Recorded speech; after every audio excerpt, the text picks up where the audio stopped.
Eh, Después de un par de viernes donde no estuvimos y no contamos con la presencia de mi querido amigo el doctor Alberto Escabré, ya lo tenemos en línea. Bueno, un gustazo saludarte, Alberto. Muy buenos Que no días. digan que no les doy vacaciones, ¿no? No, por eso. ¿Cómo se les extraña? ¿Cómo se les extraña? Bueno, y nosotros también, con gusto de charlar contigo, porque siempre hay temas interesantes y porque además Pero queremos. sé que estuvieron con muchos temas y eso es muy importante, Sí, sí, muy sí, sí. O importante. sea, todavía quedan los ecos de la entrevista que hicimos ayer con Fernando Pereira, que estuvo un buen rato aquí con nosotros, que dijo cosas, digo, obviamente la discusión fue seria, respetuosa como tiene que ser, Claro.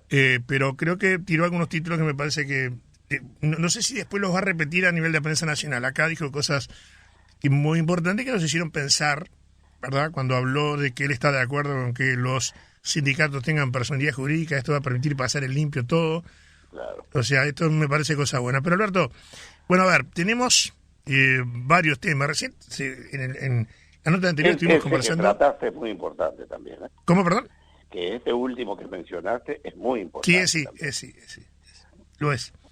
Lo es, o sea, el ser persona jurídica a la hora de realizar planteos y de mostrar la imagen que tiene que mostrar de seriedad. El sindicato no es distinto a lo que puede hacer el ciudadano común, que cuando tiene que presentar un proyecto tiene que estar registrado, legitimado. Claro, claro. Yo creo que va por ahí. Pero bueno, recién estábamos conversando con el diputado, porque el doctor Eduardo Luz, Ah, sí. que plantea, ¿verdad?, su idea, su visión del tema de la ley de urgente consideración.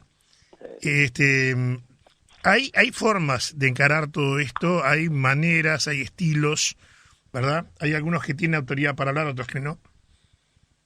Porque algunos hablan desde la militancia y otros hablan desde el conocimiento. Yo creo que está bueno hablar desde el conocimiento. Sí, otros desde el panfleto, como a ti Está te digo además, claro. siempre, ¿no? O sea, Luz decía, mirá vos qué interesante lo que él planteaba. Decía, está una parte que aprueba los artículos de la LUC sin saber lo que dice porque están de acuerdo con el gobierno. Hay otra parte que rechaza los artículos de la LUC sin importar lo que dice porque está en contra del gobierno. Y hay una tercera parte que es la que está interesada por saber, por conocer, y en base a eso va a votar por sí o por no, de si está convencida si es bueno o es malo. Estos artículos se quieren derogar.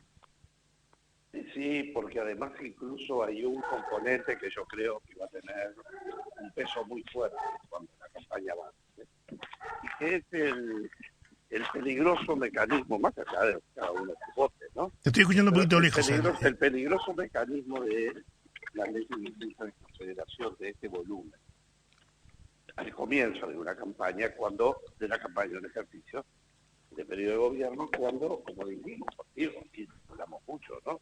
Yo peor no me recuerdo. Que cuando se está armando la coalición de gobierno, o transformando la coalición electoral en coalición de gobierno, que es donde se están distribuyendo los cargos, los centros, etcétera. De Alberto, te palabra, escucho un ¿no? poquito bajo, te escucho bajo. Ahí me escuchan mejor. Ahora sí mejor. Sí. Bueno, digo, donde se arma la campaña como tal, donde se organiza el gobierno, ahí es un tiempo peligroso, porque las mayorías están atadas y donde se agarre la costumbre del país, no importa el partido que gobierne, de sacar leyes de este volumen con carácter de urgente, que ese para mí es el tema más peligroso de todos estos, ¿no? Más allá de los contenidos, que también son importantes verlos.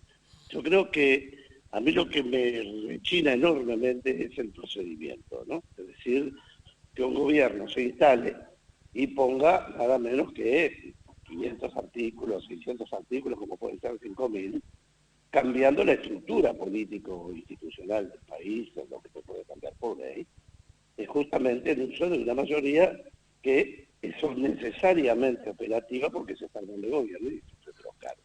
Ese tema va a pesar muchísimo, como va a pesar mucho también en un juicio al gobierno, se quiera o no se quiera, en estas cosas los motivos de cómo le está haciendo la gente o no, va a tener un peso inevitable, por más que se diga que no.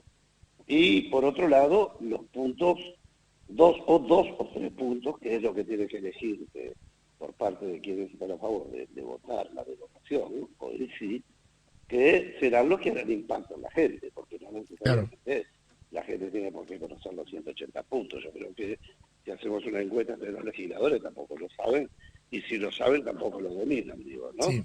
No todos, y yo diría que no sé si me dan los dedos de una mano para saber. Digo, son temas muy, muy complejos y que dan lugar a muchas cosas y que van a estar teñidos de todo un factor político, y además el propio presidente de la República le está dando ese tono, en la medida que sale a hacerlo antes de que esté aprobado el referéndum como tal por la Corte. Después yo creo que no va a poder hacerlo, ya ahora está parado en una frontera delicada. Pero bueno, eso está diciendo que lo considera un tema de mucho peso, ¿no? Sí, claro.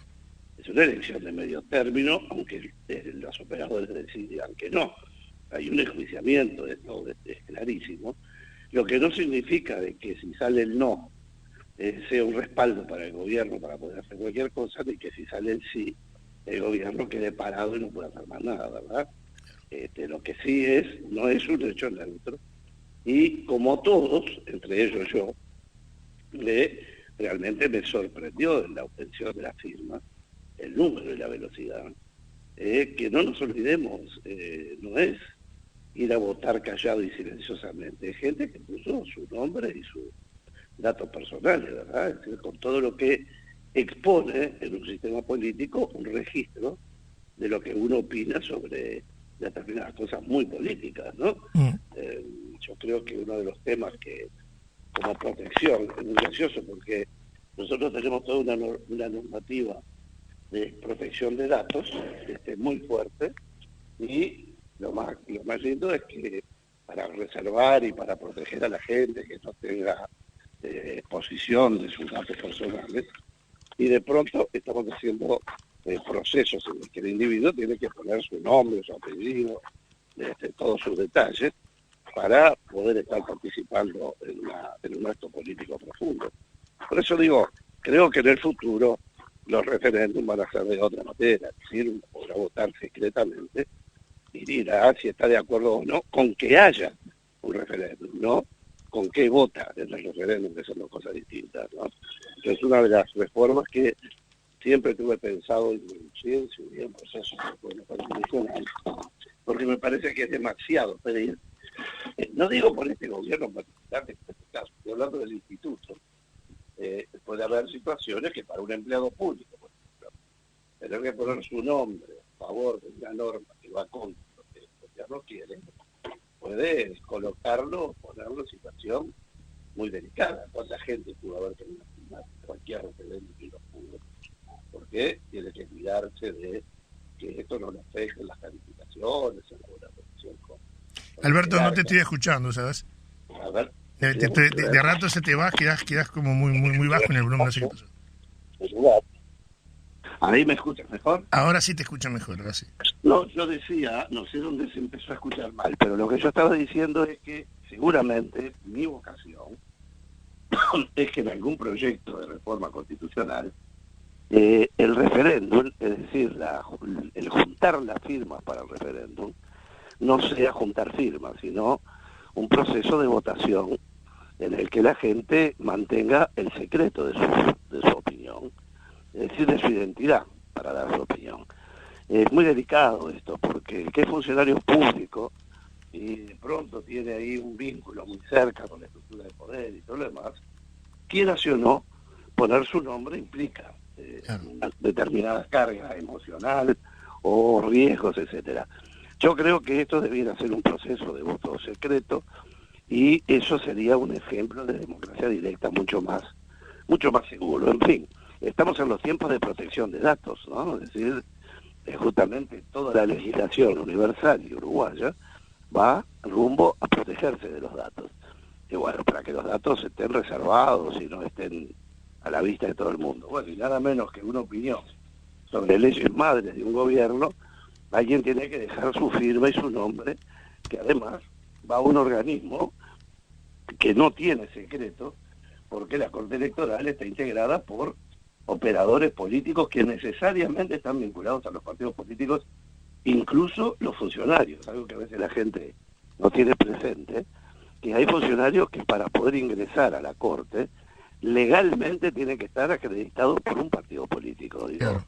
Entonces, no es que este dato vaya a un organismo puro, puro en el sentido de aséptico desde el punto de vista político, sino que todo lo contrario, es un organismo netamente político, porque se ha seguido un principio formidable que es que no hay nada mejor que tener algo claro que ponerlo a la vista, ¿no? Que colocarlo en la vidriera.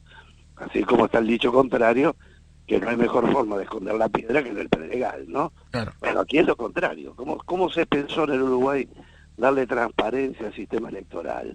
Y bueno, que estén representados todos los partidos y se sepa.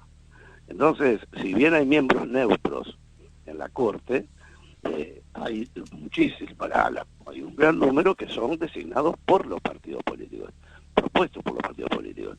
Pero también los funcionarios, que a veces la gente se olvida. Yo recuerdo haber tenido problemas de que la gente decía, pero ¿cómo están entrando por acomodo? No, es que la ley dice que tienen que pertenecer afiliados a determinados partidos políticos para poder ingresar en algunos cupos. En una palabra, lo que veo por delante con la materia de la luz, que recién comienza todo esto, porque todavía vamos a pensar que esto puede estar en el mes de marzo, pongámosle, marzo, abril, por ahí, antes no va a ser. Y bueno, esto ya está comenzando, pero recién está comenzando. Hay sí algunos datos importantes, que es la aparición de protagonismos políticos muy fuertes, ¿no? Es decir, tú mencionabas recién la entrevista que tuviste con Pereira. Bueno, yo creo que es un individuo que está mostrando una condición personal, primero de dedicación, ¿no? Es decir, de recorrer el país, de ir a las entrañas de los lugares donde las cosas pasan, con un discurso que es muy fluido porque está muy acostumbrado a hablar con la gente, por lo tanto es un profesional de la comunicación también, tiene una profunda convicción y por otra parte no pertenece a ningún sector específico del frente que se haya caracterizado por una posición demasiado radical, porque su origen es un origen socialdemócrata, diría yo. Sí. En una palabra, creo que ahí ha aparecido un protagonista muy importante, que está haciendo una muy buena campaña y que sin duda lo va a colocar en el tablero político. Eso, Él dice que no, ¿verdad? Él me dijo a mí ayer que no tiene ningún tipo de aspiración. Me dijo, grabalo acá, yo vine para quedarme como presidente del Frente Amplio los próximos 5 años. Sí, digo, a ver, yo no tengo ninguna duda de que eso es así, ¿eh? Ahora, entre el propósito y la realidad, tampoco estoy diciendo que vaya a ser candidato, ¿no? Claro. Lo que estoy diciendo es que nació un líder político allí, no digo ni que el mejor, ni el más grande, ni el único, pero que era alguien que no estaba en el radar, como se dice ahora, ¿no? Claro. Uno miraba en el radar, como por ejemplo, mira, en la oposición, y dice, bueno, ¿quién está en el radar que esté generando una imagen? Bueno, justamente la figura del presidente, que tiene presidente de la República, que tiene un peso muy fuerte en todos los medios de comunicación, y bueno, tiene desde la diplomacia presidencial hasta la última palabra en todos los temas. Bueno, evidentemente pocas cosas crecen como liderazgo cuando pasan estas situaciones de esta forma de ejercer el poder. Ya lo conocimos antes con otros presidentes, digo, ¿no? Entonces, en una palabra, lo que va a venir ahora es una etapa cada vez más intensa. Sin duda van a empezar con una estrategia que parece básica, que es determinar cuáles son los 4, 5, 10 puntos, yo pienso que no pueden ser más de 3 o 4, sobre los cuales hacer hincapié, y me refiero a quienes están en la campaña del sí, y bueno, para hacer un mensaje claro por si hay gente que va a votar por lo que dice la ley. Yo creo que mucha gente va a votar no solo por lo que diga no la ley, sino por los resultados, y otros por la situación del país Claro. en este momento. Y a ver, si hay voto castigo para una elección nacional, imaginemos no lo que es cualquier consulta popular de medio término, ¿no? Sin duda. Esto no tenemos tiempo para adelante para poder conversar sobre el tema, sin duda que sí. Me gustaría tocar otros temas, porque te sé una persona preocupada por el tema contagios y demás. A nivel Europa, por ejemplo, ya se genera preocupación, empiezan a sonar algunas nuevas alarmas, que parece que hasta acá todavía no ha llegado, a pesar que Brasil marca algunos números que preocupan, Argentina también. ¿Y cómo ves todo eso? Bueno, yo tenía la conferencia en México por adicciones y políticas públicas, por Zoom, por supuesto, desde casa, pero allí luego en las charlas informales, como hay gente de todo el mundo, con algo muy importante, incluso la Organización Mundial de la Salud, Naciones Unidas, etcétera, me contaban lo que estaban viendo que venía por el tema de la Delta en Europa. Pero todo eso, que fue un dato interesantísimo, hoy invito a los amigos a que googleen la BBC de Londres, y bueno, hoy están diciendo que están esperando medio millón de muertes en Europa, ¿no? Es decir, y el problema está atado necesariamente al nivel de vacunación, Sí. y con un problema que es realmente crítico, que es el tema de los niños, ¿no? Claro. Porque además de la muerte está el tema de las enfermedades que terminan como daño colateral, que todavía tampoco están demasiado determinadas, porque es todo demasiado nuevo, ¿no? Y bueno, el mundo ha pasado algo muy fuerte, porque de todas las vacunas hasta ahora, me explicaban que las vacunas era algo así como una aprobación. Dátela, todavía no sabemos bien qué pasa, pero es mejor que te vacunes antes de que te enfermes. Claro. Esto fue hasta que se reconoció el caso de la Pfizer ya como una vacuna, o sea, no un remedio que es mejor que enfermarse, sino ya como vacuna oficial, como todas las vacunas que están reconocidas en el país, internacionalmente, algunas de las cuales son obligatorias, ¿no? Bueno, eso cambia totalmente el perfil, porque ya hay una vacuna oficializada como vacuna, y es la que se está imponiendo en este momento. Comienza el debate sobre la obligatoriedad. En Europa está prácticamente definido para tomarse dentro del cuadro de vacunas obligatorias, y mientras tanto lo que se va haciendo es cerrar el círculo de las opciones que se pueden ejercer como actividad con y sin vacuna, ¿no? Así como ahora a mí me vinieron a invitar a un casamiento y me pidieron la cédula, ¿no? Sí. Para ver si puedo ir o no puedo ir. Claro. Y bueno, de hecho va a empezar a pasar eso, porque la libertad de no vacunarse muere al pie del derecho del que no tiene por qué estar dispuesto con alguien que no está vacunado, digo, ¿no? En Estados Unidos, por ejemplo, los funcionarios públicos tienen fecha límite para estar todos vacunados. Sí, es que es progresivo todo eso, ¿no? Y porque, a ver, si los CTI están con un 80% de personas no vacunadas, es un dato de la realidad. Claro. Que por supuesto puede haber efectos secundarios, como han habido con muchas vacunas, pero bueno, pero este es un tema estadístico, lamentablemente, y hay que medirlo. Y lo que es más terrible de todo esto es que ahora el problema no son que ahora están los niños en este asunto, ¿no? Bueno, ya en Europa, entre los 5 y los 11 años, a dar la Pfizer, digo, bueno, entonces... Tenemos problemas, Alberto, sabes que te escuchamos muy mal, ¿no? Ahora acá. A ver, ahora, no. No, mejor. Ahora sí. A ver, te cambié de lugar, a ver si... Sí, porque estamos con problemas de comunicación. Hemos hablado, tenemos 3 minutos. Digo, Bueno, cerramos el tema de vacunación y quiero que me hables un poquito de tu conferencia en México por el tema de adicciones. Bueno, muy breve, como todos los años se hace el Congreso Internacional de materia de adicciones, que organiza los Centros de Integración Juvenil y el Gobierno de México. Y yo vengo exponiendo ahí año a año, hace muchos años. Y este año fue apasionante porque era las políticas públicas, es decir, las políticas que los estados y el mundo tenían que adoptar en medio de la pandemia, ¿no? Y bueno, fue una conferencia muy interesante con más de 25.000 de personas que pagando participaron, interactuaron en la conferencia. Y bueno, siempre es ese placer de poder primero exponer lo que uno piensa, pero además el riquísimo intercambio, porque ahí estaba Naciones Unidas, estaba Organización Mundial de la Salud, el NAIDA, los organismos estadounidenses, canadienses, en fin, una fortísima representación, y que bueno, pudimos marcar nuestra visión sobre lo que hemos hablado contigo, el fracaso de lo que han sido las políticas públicas internacionales en materia de suministro de vacunas y el retraso de la Organización Mundial de la Salud y lo que ha pasado en cada uno de los países, ¿no? Pero ya tendremos tiempo esperando un mejor modo de comunicación, porque lamentablemente estamos teniendo problemas serios de señal con los celulares, ¿no? Y ya me ha pasado antes, creo que vamos a tener que pasar a la telefonía fija para poder hacer las notas, ¿no? Alberto, un placer. La semana que viene nos reencontramos. nos encontramos. Un abrazo grande para todos. Bien, gracias por estar allí. Sí, la verdad estaba bien complicada la comunicación, viste que iba y venía, decía, la señal subía y bajaba, bueno, lo que hemos hablado, el tema de la telefonía viene bien complejo.